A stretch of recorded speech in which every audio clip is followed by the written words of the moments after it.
$13 trillion in wealth has evaporated over the course of the last 2 years. We've questioned the future of capitalism. We've questioned the financial industry. We've looked at our government oversight. We've questioned where we're going. And yet at the same time, this very well may be a seminal moment in American history, an opportunity for the consumer to actually take control and guide us to a new trajectory in America. I'm calling this the Great Unwind. And the idea is a simple idea, which is the fact that the consumer has moved from a state of anxiety to action. Consumers who represent 72% of the GDP of America have actually started, just like banks and just like businesses, to deleverage, to unwind their leverage in daily life, to remove themselves from the liability and risk that it presents itself as they move forward. So to understand this, and I'm going to stress this, it's not about the consumer being in retreat. The consumer is empowered. In order to understand this, we're going to step back and look a little bit at what's happened over the course of the last year and a half. So if you've been gone, this is the easy cliff notes on what's happened in the economy, okay? Unemployment up, housing values down, equity markets down, commodity prices are like this. If you're a mom trying to manage a budget, and oil was $150 a barrel last summer, and it's somewhere between 50 and 70. Do you plan vacations? How do you buy? What's your strategy in your household? Will the bailout work? We have national debt, Detroit, currency valuations, healthcare, all these issues facing us. You put them all together, you mix them up in a bouillabaisse, and you have consumer confidence. It's basically a ticking time bomb. In fact, let's go back and look at what caused this crisis, because the consumer, all of us, in our daily lives, actually contribute a large part to the problem. This is something I call the 50-20 paradox. It took us 50 years to reach annual savings ratings of almost 10%. 50 years. Do you know what this was right here? This is World War II. You know why savings was so high? There was nothing to buy unless you wanted to buy some rivets, right? So what happened, though, over the course of the last 20 years, we went from a 10% savings rate to a negative savings rate because we binged. We bought large cars, supersized everything. We bought remedies for restless leg syndrome. All these things together basically created a factor where the consumer sort of drove us headlong into the crisis that we face today. The personal debt to income ratio basically went from 65% to 135% in the span of about 15 years. So consumers got over-leveraged. And of course, our banks did as well, as did our federal government. This is an absolutely staggering chart. It shows leverage trended out from 1919 to 2009. And what you end up seeing is the whole phenomenon of the fact that we are actually stepping forth and basically leveraging future education, future children in our households. So if you look at this in the context of visualizing the bailout, what you can see is if you stack up dollar bills, first of all, $360,000 is about the size of a 5'4" guy. But if you stack it up, you just see this amazing, staggering amount of basically dollars that have been put into the system to fund and bail us out. So this is the first $315 billion. But I read this fact the other day that 1 trillion seconds equals 32,000 years. So if you think about that, the context, the casualness with which we talk about trillion-dollar bailout here and trillion there, we are stacking ourselves up for long-term leverage. However, consumers have moved. They are taking responsibility. What we're seeing is an uptick in the savings rate. In fact, 11 straight months of savings have happened since the beginning of the crisis. We are working our way back up to that 10%. Also, remarkably, in the fourth quarter, spending dropped to its lowest level in 62 years, almost a 3.7% decline. Visa now reports that more people are using debit cards than they're using credit cards. So we're starting to pay for things with money that we have, and we're starting to be much more careful about how we save and how we invest. But that's not really the whole story, because this has also been a dramatic time of transformation. And you got to admit, over the course of the last year and a half, consumers have been doing some pretty weird things, because it's been pretty staggering that we've lived through. If you take into account 80% of all Americans were born after World War II, this was essentially our depression. And so as a result, some crazy things have happened. I'll give you some examples. Let's talk about dentists, vasectomies, guns, and shark attacks. Okay? Dentists report molars, people grinding their teeth, coming in and reporting the fact that they've had stress, and so there's an increase in people having to have their fillings replaced. Gun sales, according to the FBI, who does background checks, are up almost 25% since January. Vasectomies are up 48%, according to the Cornell Institute. And lastly, but a very good point, hopefully not related to the former point I just made, which is that shark attacks are at their lowest level from 2003. Does anybody know why? No one's at the beach, so there's a bright side to everything. But seriously, what we see happening, and the reason I want to stress that the consumer is not in retreat, is that this is a tremendous opportunity for the consumer who drove us into this recession to lead us right back out. And what I mean by that is that we can move from mindless consumption to mindful consumption, right?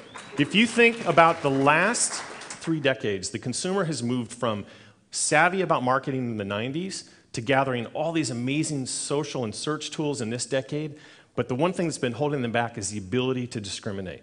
By restricting their demand, consumers can actually align their values with their spending and drive capitalism and business to not just be about more, but be about better. And we're going to explain that right now. Based on Y&R's Brand Asset Valuator, proprietary tool of VML and Young and Ruby Kim, we set out to understand what's been happening in the crisis with the consumer marketplace. We found a couple of really interesting things. We're going to go through 4 values shifts that we see driving new consumer behaviors that offer new management principles. The first cultural value shift we see is this tendency towards something we call liquid life. And this is the movement from America's defining their success on having things to having liquidity. Because the less excess that you have around you, the more nimble and fleet of foot you are. As a result, déclassé consumption is in. Déclassé consumption is the whole idea of spending money frivolously makes you look a little bit anti-fashion. The management principle is dollars and cents. So let's look at some examples of this déclassé consumption that falls out of this value. First thing is we see something must be happening when P. Diddy vows to tone down his bling. But seriously, we also have this phenomenon on Madison Avenue and in other places where people are actually walking out of luxury boutiques with ordinary sort of generic paper bags to hide the brand purchases. We see high-end haggling in fashion today, high-end haggling for luxury and real estate. We also see just a relaxing of ego and sort of a dismantling of artifice. This is a story on the yacht club that's all basically blue-collar yacht club, where you can join the yacht club, but you've got to work in the boatyard as sort of condition of membership. We also see the trend toward tourism that's a little bit more low-key, right? Agritourism, going to vineyards and going to farms. And then we also see this movement forward from dollars and cents. What businesses can do to connect with these new mindsets are really interesting.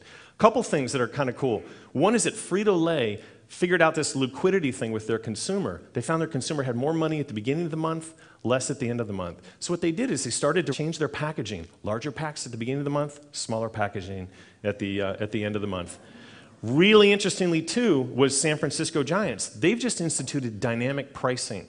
So it takes into account everything from the pitcher matchups to the weather to the team records in setting prices for the consumer.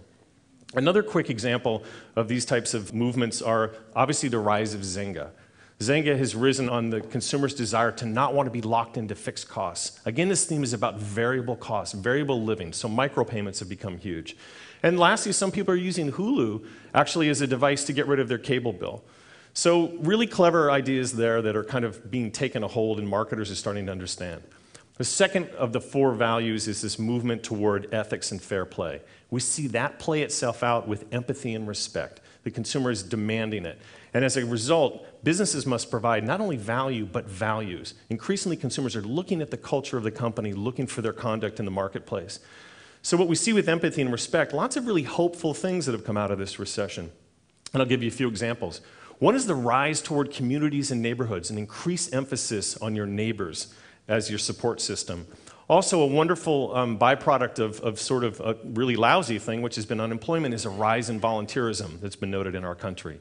We also see the phenomenon, some of you may have boomerang kids. These are boomerang alumni, where universities are actually reconnecting with alumni and helping them with job sharing skills and retraining.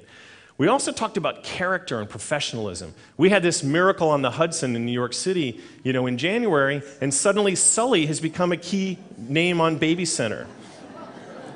So from a value and values standpoint, what companies can do is connect in lots of different ways. Microsoft is doing something wonderful. They're actually vowing to retrain 2 million Americans with IT training, using their existing infrastructure to do something good. Also, a really interesting company is Gore-Tex. Gore-Tex is all about personal accountability of their management and their employees, to the point where they really kind of shun the idea of bosses, but they also talk about the fact that their executives, all of their expense reports, are put onto their company intranet for everyone to see. Complete transparency. Think twice before you have that bottle of wine.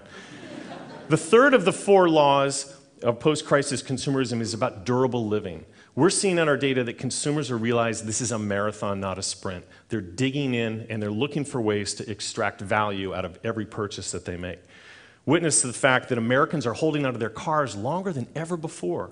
9.4 years on average in March, a record. We also see the fact that libraries have become a huge resource for America. Did you know that 68% of Americans now carry a library card, the highest percentage ever in our nation's history? So what you see in this trend is also the accumulation of knowledge. Continuing education is up. Everything is focused on betterment and training and development and moving forward. We also see a big DIY movement. I was fascinated to learn that 30% of all homes in America are actually built by owners. That includes cottages and the like, but 30%. So people are getting their hands dirty. They're rolling up their sleeves. They want these skills. We see that with the phenomenon of raising backyard hens and chickens and ducks. And when you work out the math, they say it doesn't work. But the principle is there that it's about being sustainable and taking care of yourself. And then we look at the High Line in New York City, an excellent use of reimagining existing infrastructure for something good, which is a brand new park in New York City. So what brands can do and companies is pay dividends to consumers, be a brand that lasts, offer transparency, promise you're going to be there beyond today's sale. Perfect example of that is Patagonia. Patagonia's Footprint Chronicles basically goes through and tracks every product that they make and gives you social responsibility and helps you understand the ethics that are behind the product that they make. Another great example is Fidelity. Rather than instant cashback rewards on your credit or debit purchases, this is about 529 rewards for your student education. Or the interesting company Sunrun. I love this company. They've created a consumer collective where they put solar panels on households and create a consumer-based utility where the electricity that they generate is basically pumped back out into the marketplace. So a consumer-driven co-op. So the fourth sort of post-crisis consumerism that we see is this movement about return to the fold. It's incredibly important right now. Trust is not parceled out, as we all know. It's now about connecting to your communities, connecting to your social networks. In my book, I talked about the fact that 72% of people trust what other people say about a brand or a company versus 15% on advertising. So in that respect, cooperative consumerism is really taken off. This is about consumers working together to get what they want out of the marketplace. Let's look at a couple of quick examples. The artisanal movement is huge. Everything about locally derived products and services supporting your local neighborhoods, whether it's cheeses, wines, and other products. Also this rise of local currencies. Realizing that it's difficult to get loans in this environment, you're doing business with people you trust in your local markets. So this rise of this sort of local currency is another really interesting phenomenon. And then they did a recent report I thought was fascinating. They actually started in certain communities in the United States start to publish people's electricity usage. And what they found out is when that was available for public record, the people's electricity usage in those communities dropped. Then we also look at the idea of cow pooling, which is the whole phenomenon of consumers organizing together to buy meat from organic farms that they know is safe and controlled in the way that they want it to be controlled. And then there's this other really interesting movement that's happened in California, which is about carrot mobs. The traditional thing would be to boycott, right? Have a stick? Well, why not have a carrot? So these are consumers organizing, pooling their resources to incentivize companies to do good. And then we look at what companies can do then. This is all the opportunity about being a community organizer. You have to realize that you can't fight and control this. You actually need to organize it, you need to harness it, you need to give it meaning. And there's lots of really interesting examples here that we see. First is just the rise of the fact that Zagat's has actually moved out of and diversified from rating restaurants into actually rating healthcare. So what credentials does Zagat's have? Well, they have a lot because it's their network of people, right? And so that becomes a very powerful force for them to make their brand more elastic. Then you look at the phenomenon of Koji. This Koji doesn't exist. It's a moving truck, right? It's a moving truck through LA, and the only way you can find it is through Twitter. Or you look at Johnson & Johnson's Momversations, right? A phenomenal blog that's been built up where J&J basically is tapping into the power of mommy bloggers, allowing them to basically create a forum where they can communicate and they can connect. And it's also become a very, very valuable sort of advertising revenue for J&J as well. This plus the fact that you've got phenomenal work from CEOs from Ford to Zappos, connecting on Twitter, creating an open environment, allowing their employees to be part of the process rather than hidden behind walls. You see this rising force in sort of total transparency and openness that companies are starting to adopt, all because the consumer is demanding it. So when we look at this and we step back, what I believe is that the crisis that exists today is definitely real. It's been tremendously powerful for consumers, but at the same time, this is also a tremendous opportunity. And the Chinese character for crisis is actually the same side of the same coin. Crisis equals opportunity. What we're seeing with consumers right now is the ability for them to actually lead us forward out of this recession. So we believe that values-driven spending will force capitalism to be better. It will drive innovation, it will make longer-lasting products, it will create better, more intuitive customer service, and it will give us the opportunity to connect with companies that share the values that we share.